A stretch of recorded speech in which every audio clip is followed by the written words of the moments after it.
Assalamualaikum warahmatullahi wabarakatuh. Halo Sobat UNH, jumpa lagi dengan saya Nada sebagai host kali ini di podcast UNH Menyapa. Nah, di edisi kali ini kita akan membahas mengenai ilmu komunikasi. Mungkin Sobat di rumah belum tahu nih apa itu ilmu komunikasi. Di sebelah saya saat ini udah ada bintang tamu yaitu Bapak Muhaimin SPD MIKOM. Selamat pagi Pak. Selamat pagi. Assalamualaikum warahmatullahi wabarakatuh. Salam UNH maju, inovatif, berkarakter. Wah, slogannya Pak ya? Iya dong. Nah, gimana kabarnya nih Pak? Alhamdulillah baik. Alhamdulillah. Pagi-pagi sudah senam, bugar menghadapi hari-hari ke depan. Alhamdulillah walaupun pandemi nih Pak ya. Iya. Nah, harus tetap bugar. Nah, buat Sobat UNH di rumah juga tetap jaga kesehatan dimanapun kalian berada. Nah, Sobat UNH, jadi Bapak Muhaimin ini adalah Ketua Prodi Ilmu Komunikasi di Universitas Nurdin Hamzah Jambi. Selain itu, beliau juga memiliki segudang pengalaman nih. Nah, salah satunya adalah pernah tergabung menjadi demisioner KPI atau Komisi Penyiaran Indonesia di Provinsi Jambi. Wah, keren sekali ya ternyata. Benar gitu Pak ya? Ya, alhamdulillah. Di tahun 2014 saya terpilih menjadi wakil ketua ya di Komisi Penyiaran Indonesia Provinsi Jambi sampai tahun 2021. Jadi selama 6 tahun atau 2 periode. Wah, berarti udah lumayan lama juga Pak ya? Iya, 2 periode lumayan pengalaman ya untuk kemudian bertugas sebagai lembaga negara independen ya, di mana salah satu tugas daripada Komisi Penyiaran itu adalah mengawasi konten penyiaran di lembaga televisi dan radio di Provinsi Jambi. Wah, keren sekali ya. Nah, kalau untuk hubungannya sendiri nih Pak, KPI dengan bidang yang Bapak miliki saat ini yaitu komunikasi apa itu Pak? Ya, kebetulan kan saya juga salah seorang dosen ilmu komunikasi di Universitas Nurdin Hamzah. Jadi tentu dengan keberadaan di KPI kita bisa melakukan pengawasan dan kontrol terhadap konten-konten mana penyiaran-penyiaran yang bagus sesuai dengan SP3 SPS pedoman perilaku penyiaran dan standar program siaran. Nah, tentu dengan bekal keilmuan saya di bidang ilmu komunikasi lebih mengetahui tentang bagaimana sesungguhnya peran media dalam memberikan informasi kepada publik, kepada masyarakat dan yang lainnya. Nah, disitulah kemudian keilmuan kami di bidang komunikasi tentu bisa diaplikasikan. Wah, berarti KPI ini menjadi sarana ya Pak ya untuk terjun kepada masyarakat seperti itu. Iya, karena salah satu tugas dan tanggung jawab dosen itu bukan hanya mengajar, tapi kemudian juga mengadakan pengabdian kepada masyarakat. Nah, dengan diberikan amanah sebagai seorang komisioner ini, tentu ini menjadi peluang bagi kami kemudian untuk melakukan pengabdian kepada masyarakat, bagaimana menjaga marwah dalam konteks dunia penyiaran di Provinsi Jambi. Nah, itulah yang kemudian kita dedikasikan selama 2 periode, hampir kurang lebih 6 tahun, kami kemudian terlibat dalam pengawasan konten-konten penyiaran TV, radio, TV kabel yang ada di Provinsi Jambi. Wah, itu bicara pengalaman Bapak Muhaimin nih Sobat UNH. Nah, kalau untuk saat ini sendiri, dengar-dengar katanya Bapak Muhaimin ini sedang melanjutkan S3 nih Sobat. Nah, kira-kira di mana nih Pak? Ya, alhamdulillah diberi kesempatan kemudian untuk melanjutkan studi doktoral di Universitas Gadjah Mada. Jadi sekarang sudah masuk semester 2 ya. Nah, kalau boleh tahu konsentrasi apa nih Pak? Sesuai dengan prodi saya, jadi tentu kami harus melanjutkan untuk menimba ilmu, menambah pengetahuan di bidang komunikasi, sehingga kemudian saya mengambil departemen ilmu komunikasi di Universitas Gadjah Mada. Wah, ternyata ilmu komunikasi ini nggak hanya sampai S2 aja nih Pak ya, bahkan sampai tahap S3 bahkan doktor. Wah, keren sekali ternyata. Nah, mungkin sobat UNH di rumah ini juga belum tahu nih Pak apa itu ilmu komunikasi. Jadi mungkin bisa jelaskan sedikit Pak apa itu ilmu komunikasi? Oke, jadi ketika kita berbicara ilmu komunikasi sesungguhnya kita berbicara tentang sains gitu ya, dimana awalnya berkembang adalah pada ranah sosiologi, psikologi dan yang lainnya. Maka kemudian seiring dengan perkembangan waktu, maka kemudian komunikasi itu menjadi disiplin tersendiri, ya. Nah, sehingga kemudian dia menjadi sebuah keilmuan yang kemudian dipelajari di perguruan tinggi dan universitas-universitas. Nah, ketika kemudian fokus ke orang berbicara atau belajar tentang komunikasi, maka sesungguhnya komunikasi itu sangat luas karena dia bersifat multidisiplin, gitu ya. Ada komunikasi sebagai proses, jadi ketika kemudian ada menyampaikan informasi, ada pesan yang disampaikan, ada media yang digunakan, kemudian ada penerima, ada pesan yang disampaikan. Nah, itu sebuah sirkular ya, dimana kita memahami komunikasi sebagai sebuah proses. Namun paling umum orang memahami komunikasi menurut Laswell itu ya bagaimana kemudian orang menyampaikan pesan, kemudian melalui media, kemudian efeknya kepada orang lain seperti apa. Nah, itu yang umum dipahami oleh mahasiswa ketika kita berbicara komunikasi. Tetapi pada hakikatnya komunikasi itu multidisiplin. Ya, pada semua aspek orang pasti membutuhkan yang namanya komunikasi. Yang mungkin teman-teman taunya komunikasi itu yang ngobrol aja seperti itu Pak ya. Nah, berdasarkan pemberitaan yang saya dapat nih Pak ya, katanya jurusan ilmu komunikasi ini menjadi jurusan favorit nih Pak, khususnya di Pulau Jawa. Nah, kalau untuk Jambi sendiri itu seperti apa Pak ya? Saya kira Jambi juga bagian dari daerah yang sangat pesat perkembangannya, di mana dunia industri, kemudian juga dunia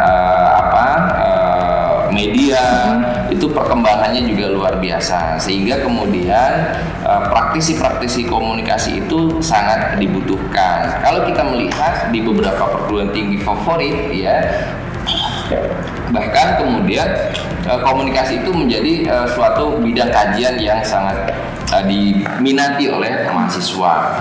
Nah, begitu juga dalam konteks di Jambi tentunya sesuai dengan perkembangan dinamika yang ada, maka kemudian kita di Jambi ini khususnya di kampus kita itu sudah berdiri prodi ilmu komunikasi itu dari 2006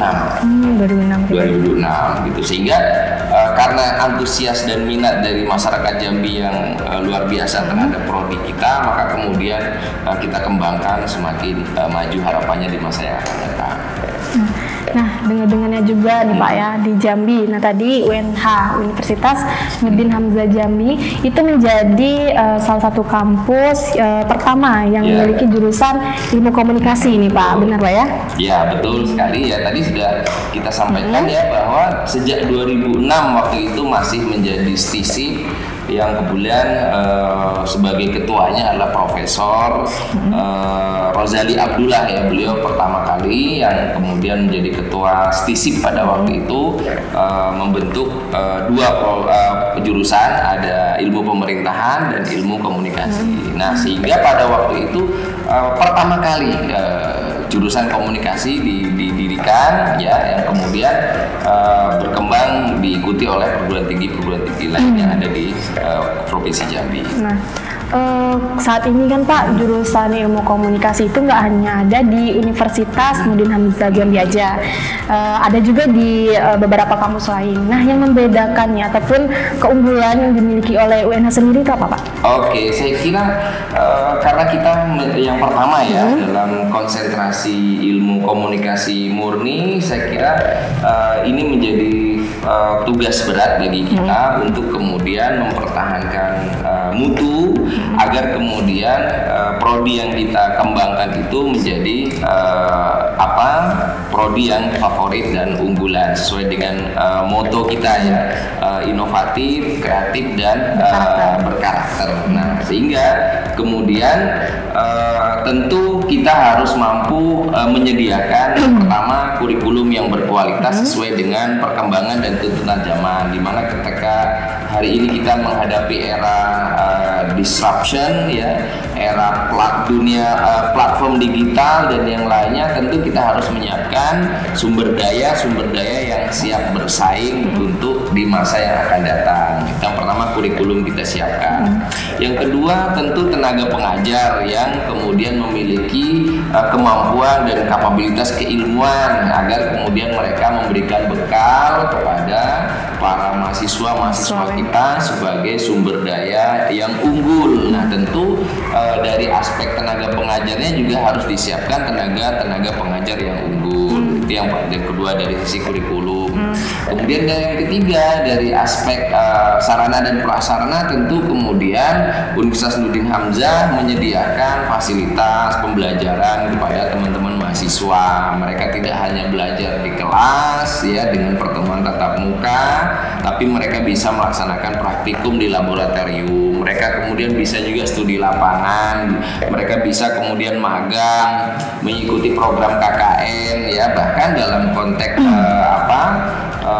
kurikulum Merdeka Belajar kita diberi kebebasan teman-teman mahasiswa yang difasilitasi oleh Kemendikbudristek itu ya, untuk kemudian di mana mereka minimal memiliki 40 SKS atau semester 4 ke atas, mereka boleh kok kuliah di perguruan tinggi manapun yang kemudian mengadakan MOU dengan kita. Jadi itu sangat bagus sekali ke depan tentang program-program yang ada di dalam prodi ilmu komunikasi. Wah, ternyata banyak sekali ya keunggulannya. Nah, oke sahabat UNH, kita jeda dulu sebentar, nanti akan kita lanjutkan setelah pariwara berikut ini.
Kampus favorit, terakreditasi B oleh Badan Akreditasi Nasional, dosen tersertifikasi, lokasi strategis, biaya terjangkau. Serius? Bukannya biayanya mahal? Ya enggak lah. Dengan 2 juta kalian bisa kuliah di Prodi Ilmu Komunikasi UNH. Yuk, capcus. Jadi setelah lulus bisa jadi apa? Tenang aja. Setelah lulus dari Prodi Ilmu Komunikasi, Anda bisa bekerja sebagai Public Relation atau Humas di pemerintahan dan perusahaan swasta, atau Anda Anda juga bisa bekerja sebagai penyiar radio dan presenter di televisi, bisa menjadi wartawan, bisa bekerja di bidang periklanan, atau buat Anda yang memang berbakat, Anda juga bisa bekerja atau bergerak di bidang event organizer, entertainer, dan menjadi konsultan komunikasi. Masih banyak peluang-peluang kerja lain yang bisa Anda manfaatkan di era digital saat ini. Mari bergabung di Prodi Ilmu Komunikasi Universitas Nurdin Hamzah. Buruan sekarang juga. Hai generasi muda, sahabat milenial, masih ragu mau kuliah di mana?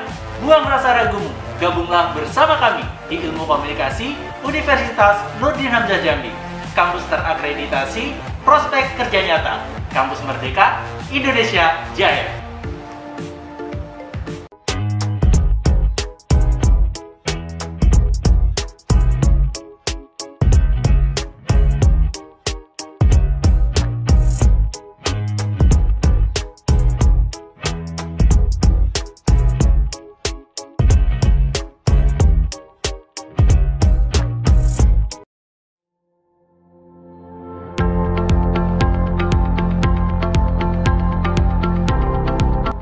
Sobat UNH masih bersama saya dan dengan bintang tamu yang sama nih. Nah nih Pak, ngobrol tentang ilmu komunikasi. Nah dari masyarakat kan ini banyak sekali nih perspektif yang berpikiran bahwa ilmu komunikasi itu hanya pinter ngomong doang. Nah apa benar seperti itu gitu Pak? Ya saya kira itu yang kemudian harus kita luruskan sama-sama, karena dia merupakan sains, jadi memiliki sebuah prasyarat untuk menjadi sebuah ilmu pengetahuan gitu ya. Saya kira dinamika perkembangan ilmu komunikasi itu sangat luas gitu ya, sehingga perspektifnya juga kemudian sangat luas. Sekarang tidak hanya pada perspektif retorika atau ilmu tentang bagaimana public speaking, tapi sudah mengarah kepada bagaimana pers ya, bagaimana media, bagaimana belajar tentang komunikasi pemasaran ya, bagaimana kemudian belajar juga tentang dunia penyiaran, jurnalistik, kemudian public relation, kemudian juga sekarang bahkan sudah mengarah kepada platform digital ya, di mana dalam platform digital ini orang sudah kemudian berbicara tentang ya e-marketing, kemudian e-commerce, kemudian juga termasuk juga dalam platform digital media sosial. Nah itu semua merupakan ranah daripada kajian-kajian ilmu komunikasi yang berkembang saat ini. Jadi dunia komunikasi itu bukan hanya pintar ngomong saja, tapi sekarang sudah masuk kepada semua ranah komunikasi bisnis, komunikasi politik, komunikasi pemasaran, komunikasi jurnalistik, broadcasting, termasuk yang Anda lakukan hari podcast, ini ya, podcast itu juga bagian dari perkembangan dinamika ilmu komunikasi saat ini. Berarti nggak hanya pinter ngomong doang nih Sobat UNH, tapi luas sekali dari ilmu komunikasi itu sendiri. Nah nih Pak, banyak juga nih dari teman-teman Sobat UNH nih berpikiran bahwa ilmu komunikasi itu nggak ada belajar hitung-hitungan gitu Pak. Nah apa benar seperti itu? Saya kira juga yang perlu diluruskan. Dalam artian walaupun kita masuk dalam ranah ilmu sosial, gitu ya, artinya dia lebih mengarah bagaimana kemudian belajar tentang perkembangan dinamika masyarakat dalam sebuah entitas sosial dan yang lainnya. Tetapi karena dia merupakan sebuah bagian dari communication science, sesungguhnya kita tidak mengenal dikotomi eksak dan non eksak, tetapi kita mempelajari dalam konteks terhadap kebutuhan pengetahuan. Maka bagi mahasiswa yang kemudian ingin melakukan penelitian dengan metode kualitatif, tentu dia akan terhindar dari tadi yang hitung-hitungan. Ada metodologi yang namanya kuantitatif gitu ya. Artinya mereka bisa saja menggunakan data-data kualitatif ya, melalui kegiatan-kegiatan penelitian yang dilakukan. Tapi tidak menutup kemungkinan ya, teman-teman yang eksakta, yang dari jurusan IPA dan yang lainnya juga boleh kok masuk jurusan ilmu komunikasi, karena di dalamnya nanti kita juga akan belajar tentang bagaimana kaitan antara pengaruh pesan terhadap publik, terhadap masyarakat. Nah, itu memungkinkan untuk dilakukan pendekatan penelitian kuantitatif yang mereka tentu bisa mengolah data-data statistik dari coding ya dan yang lainnya, sehingga akan melihat pengaruh A terhadap B berapa persen dan yang lainnya. Jadi jangan khawatir ya, tapi tidak menutup kemungkinan karena kita merupakan ilmu sosial ya, teman-teman juga bisa mengembangkan keilmuan dalam metode kualitatif gitu. Jadi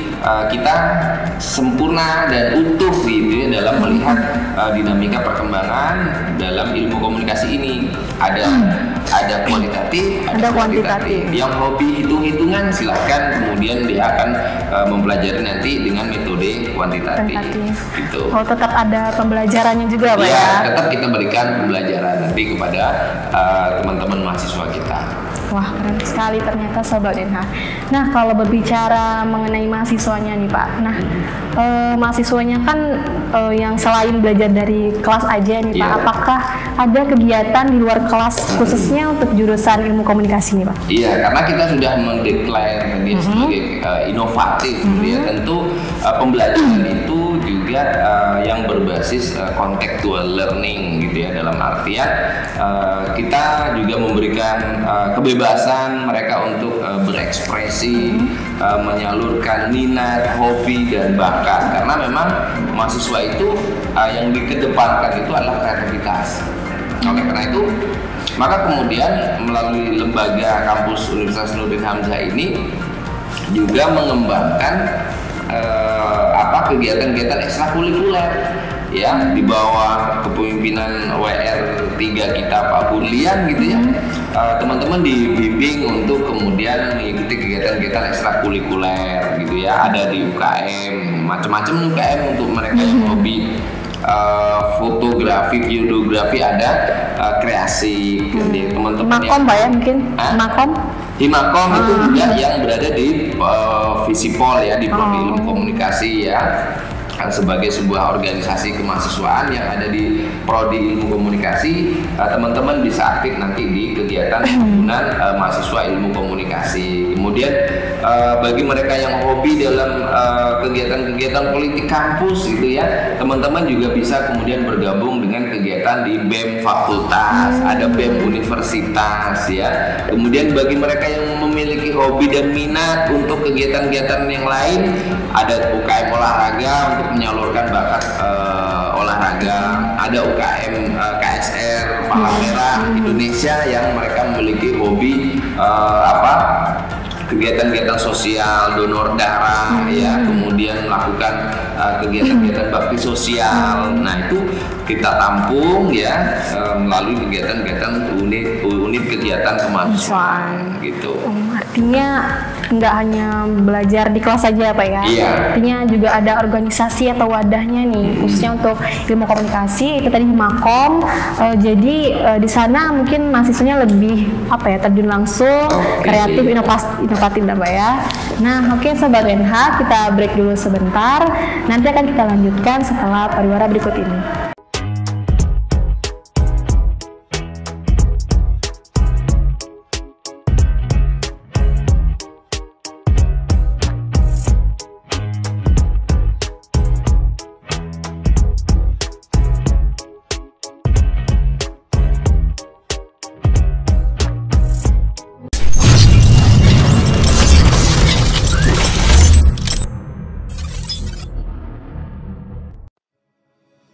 Selamat datang di Universitas Nurdin Hamzah Jambi.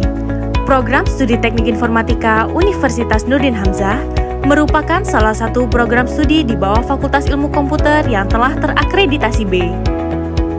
Dengan jumlah mahasiswa aktif sebanyak 296 dan 1.116 lulusan, program Studi Teknik Informatika memfokuskan mahasiswanya untuk penguasaan bahasa pemrograman atau biasa dikenal dengan programming, algoritma atau komputasi, serta sistem cerdas dengan tujuan untuk menangani masalah transformasi atau pengolahan data dengan proses-proses logika. Mulai dari tahun 2017, program studi teknik informatika telah mengembangkan kurikulum berbasis kompetensi, mengacu pada kerangka kualifikasi nasional Indonesia yang terdiri dari kompetensi umum, kompetensi utama, dan kompetensi pendukung. Dengan kompetensi utama sistem cerdas yang meliputi kecerdasan buatan atau artificial intelligence, sistem pakar, fuzzy, jaringan syaraf tiruan, data mining, machine learning, dan Internet of Things. Program Studi Teknik Informatika Universitas Nurdin Hamzah berusaha untuk mendidik mahasiswanya sendiri agar dapat menjadi ahli di bidang teknologi informatika, khususnya komputasi cerdas. Program Studi Teknik Informatika juga didukung oleh tenaga pengajar yang profesional dan berkompeten di bidangnya. Serta proses pembelajaran yang didukung dengan sistem e-learning melalui virtual class Universitas Nurdin Hamzah sendiri. Untuk pengembangan hard skill mahasiswa di bidang programming, multimedia, dan jaringan, program studi teknik informatika sudah dilengkapi dengan fasilitas laboratorium komputer dari Universitas Nurdin Hamzah Jambi, seperti lab pemrograman dasar, lab pemrograman lanjut, lab grafis, lab multimedia, dan lab jaringan, sehingga mereka dapat mengembangkan kemampuannya dengan maksimal. Mulai 2021, Universitas Nurdin Hamzah sudah bekerja sama dengan tempat ujian kompetensi PTOK, dan program studi teknik informatika membuka peluang kepada mahasiswanya untuk mengikuti program sertifikasi profesi BNSP. Program studi teknik informatika juga aktif menyelenggarakan kegiatan workshop dan seminar sebagai agenda rutin setiap per semester, seperti workshop basis data, workshop pemrograman mobile, workshop pemrograman web, workshop jaringan komputer, dan masih banyak lagi.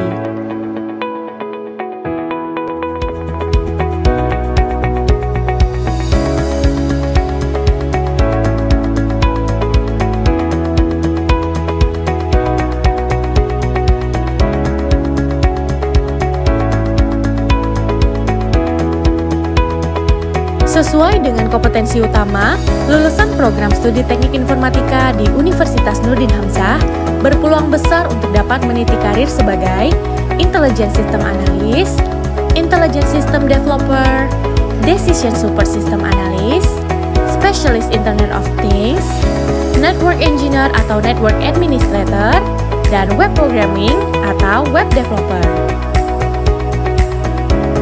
Jadi, tunggu apa lagi? Ayo bergabung dengan kita, dengan 2 juta rupiah kalian sudah bisa berkuliah di program studi teknik informatika Universitas Nurdin Hamzah, smart, visioner, dan inovatif.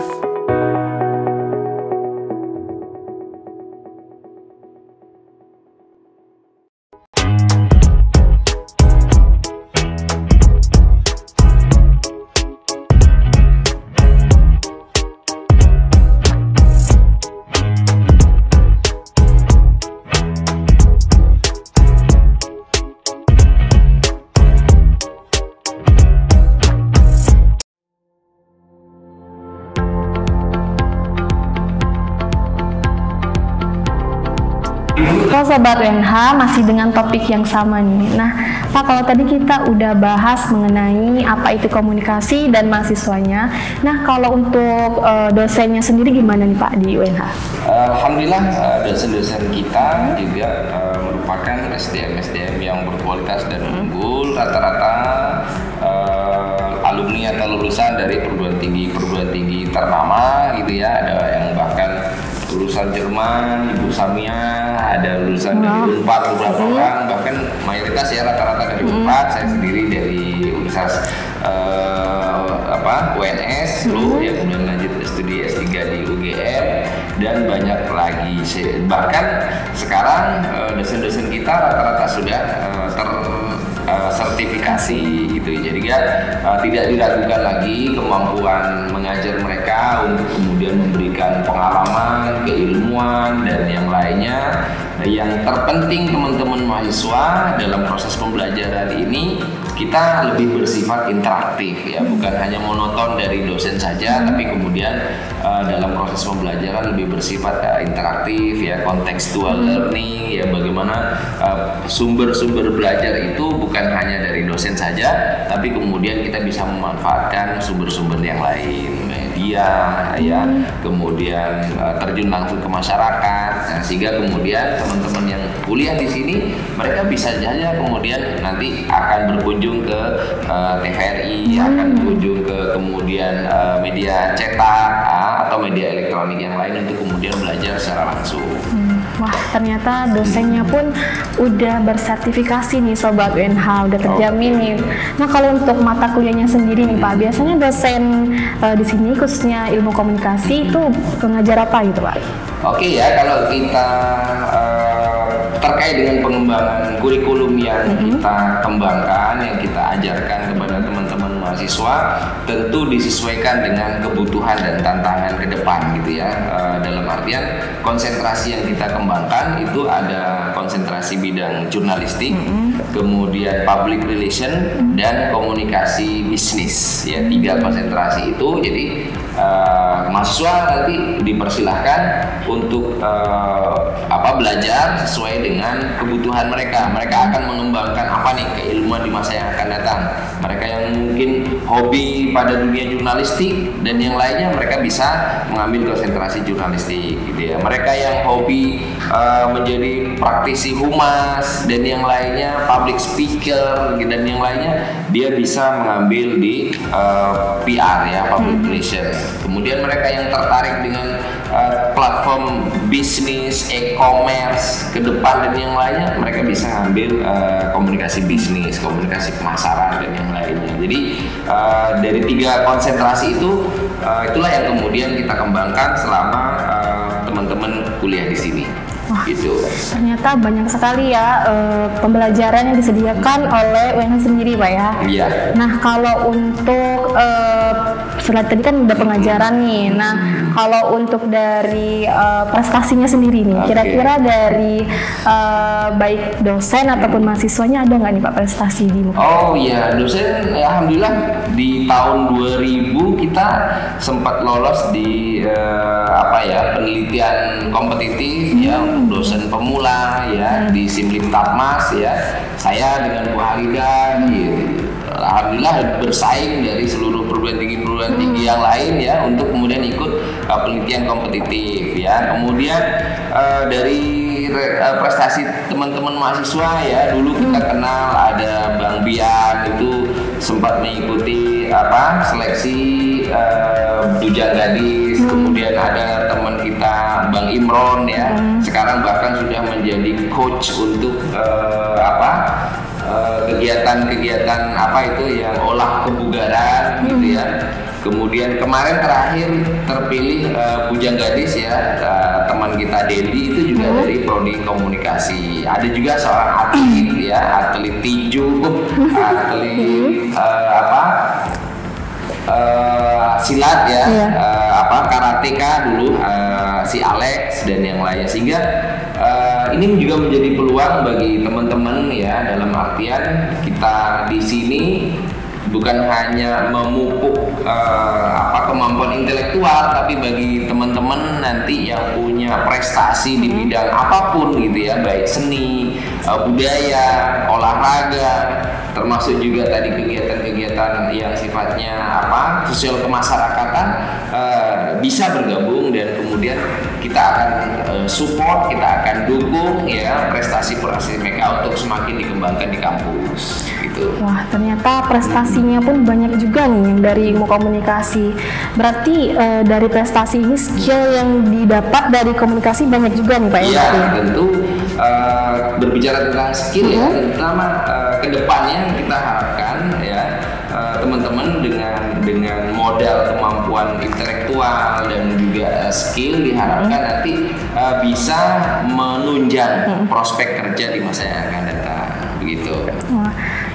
Kalau untuk prospek kerjanya nih Pak, karena kan banyak juga dari Sobat UNH nih yang khawatir katanya dari jurusan ilmu komunikasi itu sulit cari kerja. Apa benar seperti itu Pak? Saya kira ini yang harus diluruskan ya, bahwa justru realitasnya dunia kerja sekarang yang dibutuhkan adalah para alumni dan sarjana-sarjana yang memiliki skill komunikasi.